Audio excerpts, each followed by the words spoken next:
Good morning, everyone. I am here today to talk about something that's a little hard to talk about, but it's truth. And I am here to clarify, I am here to bring some light, I am here to bring some truth, and above all, love. So today I wanted to talk about sacrifice.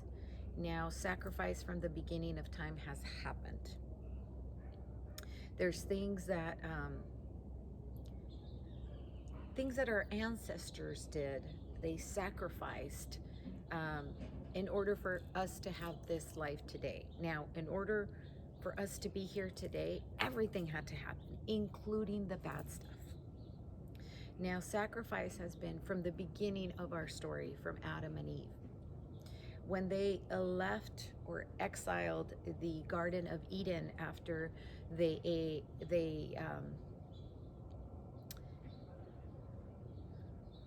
I don't know if you want to say after they ate the apple of knowledge, or the fallen angel came to give them knowledge, or they just basically bit the bait. And after that, they were shameful of being naked, of being without any clothes.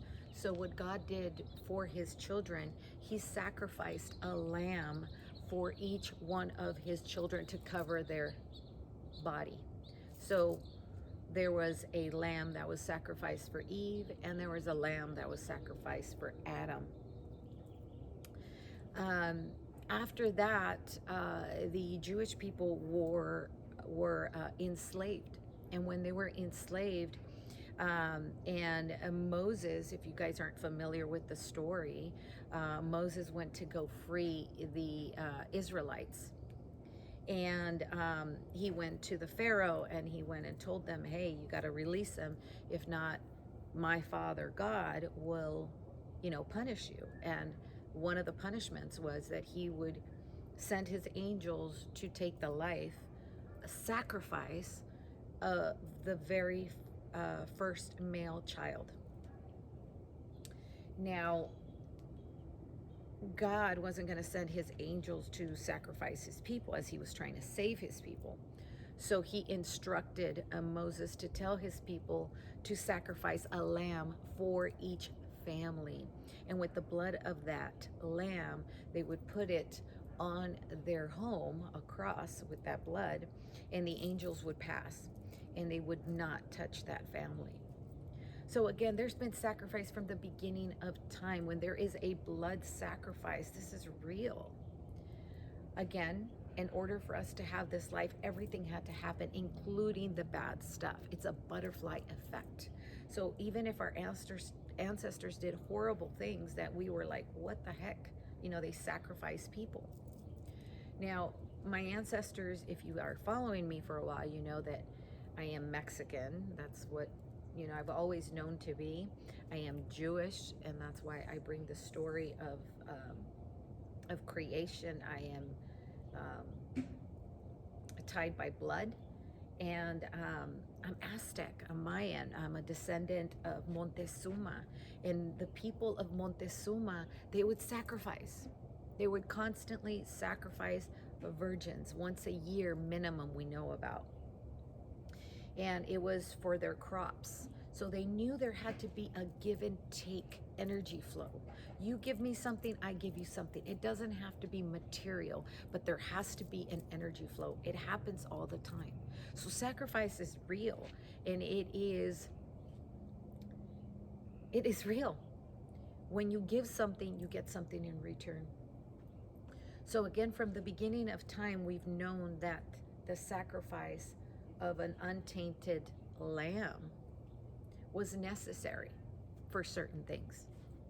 Then came Jesus. Jesus came over 2,000 years ago and said, hey, you guys don't have to sacrifice anymore, because they continue to do it as a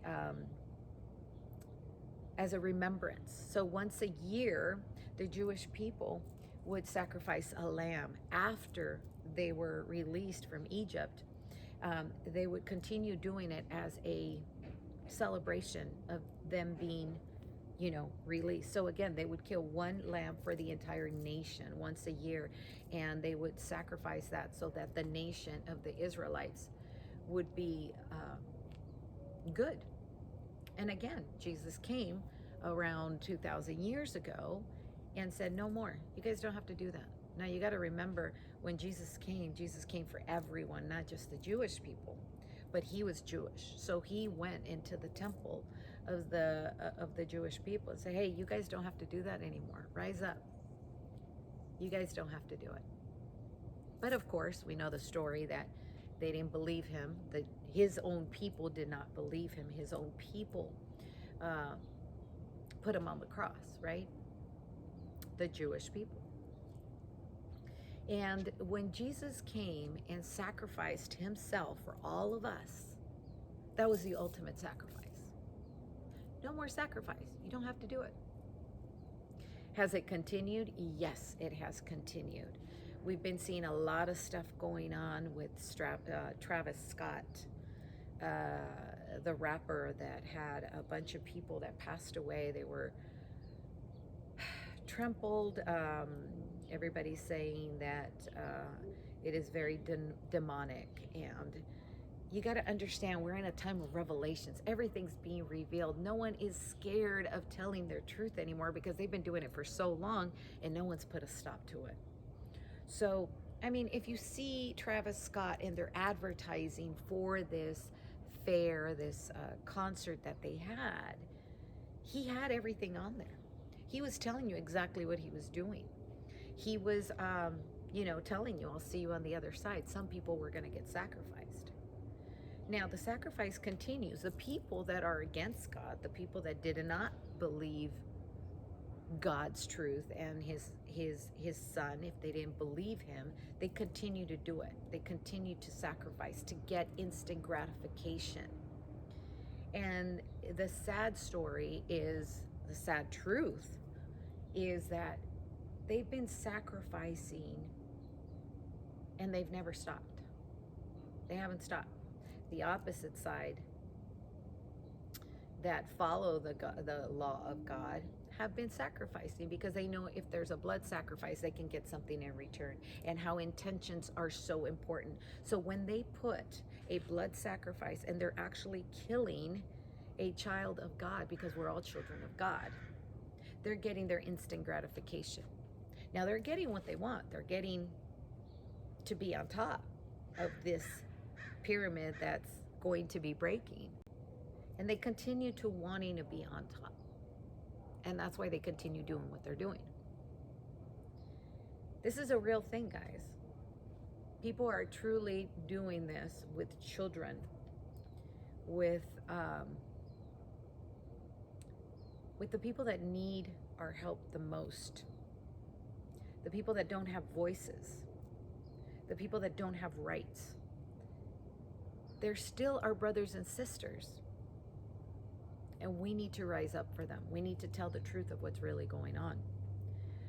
So again, this has been happening from the beginning of time. People have been sacrificing humans in order to get what they want.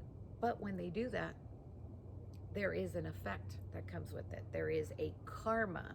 There is a righteousness that God, yes, allows us to do things. He gave us will. But there's going to be something attached to it. So if you do something negative is going to happen to you. Even if you do the rituals, even if you do the spells, even if you use human blood, yeah, you'll get what you want. You'll get that instant money. You'll get what the world can give you, but not what God can give you. So again, God is very righteous. And there is a time to stop all this madness. And when this all stops is when we rise up, we the people, we are his children. God works within us. God is an energy flow. He's not going to just come and do it. He gave us all that we need to stand up and rise for what's right.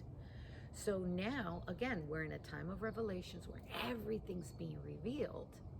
And it's time for us to rise up because we are the people. We are the police. We are the enforcers. We are the ones that say, stop, no more. You know, sometimes we feel so little. We think, oh, my actions, they don't matter. What can I do to save the world? What can I do to change the things that are happening? We can do it every day by vibrating higher, by living in our heart space and doing things out of love. And when we see something that's not right, we need to rise up. We need to rise up for what is true. Now, for me, I'll tell you, I follow the law of God. And I stand short sometimes, but I try to follow it. That is my purpose. I do not follow the law of man. And I'll give you an example. You know, when you sign up and go to the military, right?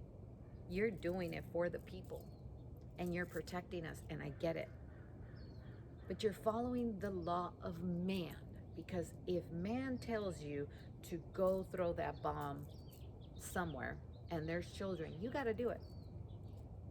Now you killed a bunch of children. Is that following the law of God? No, but it's following the law of man.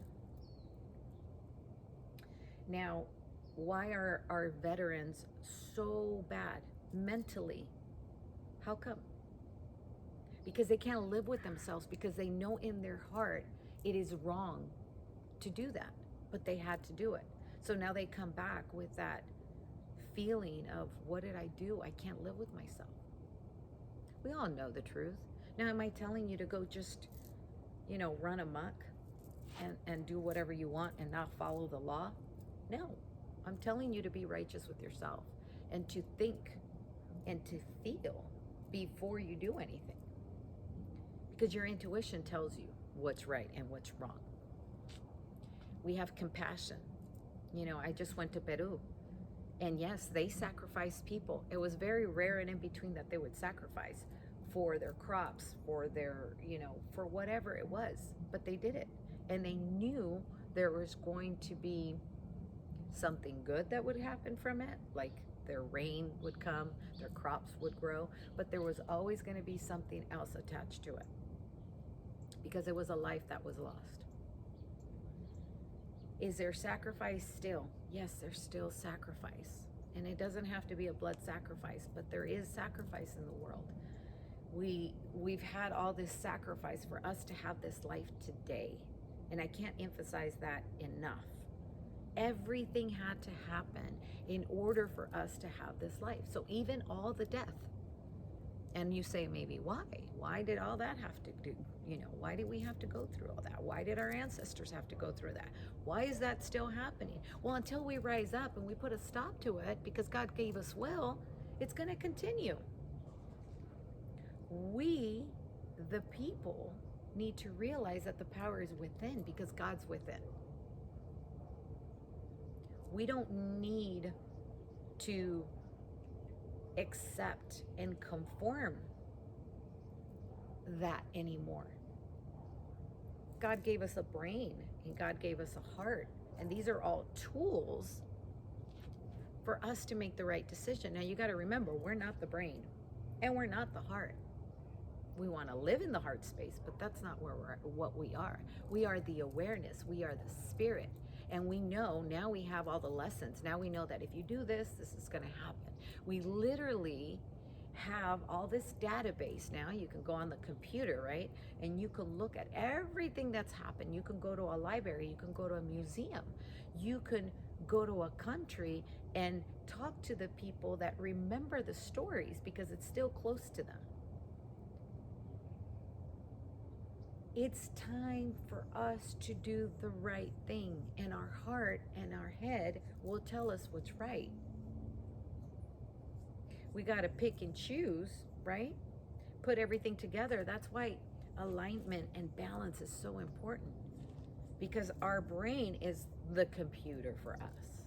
The brain is constantly measuring, comparing, and describing. Those are the three things the mind, the brain is doing constantly.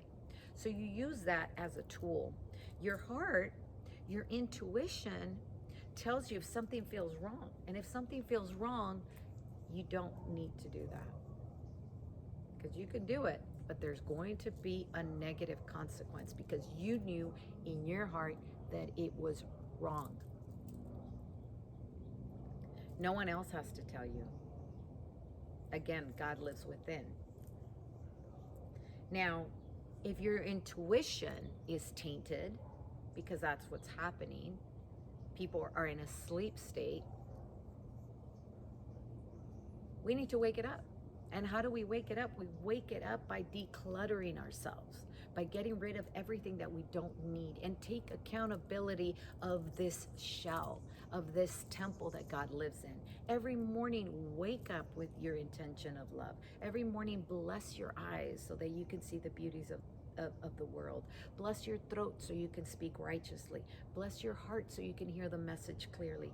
And bless your hands so you can create beautiful things and not destroy. Bless your feet so you can go where you need to be. Take account.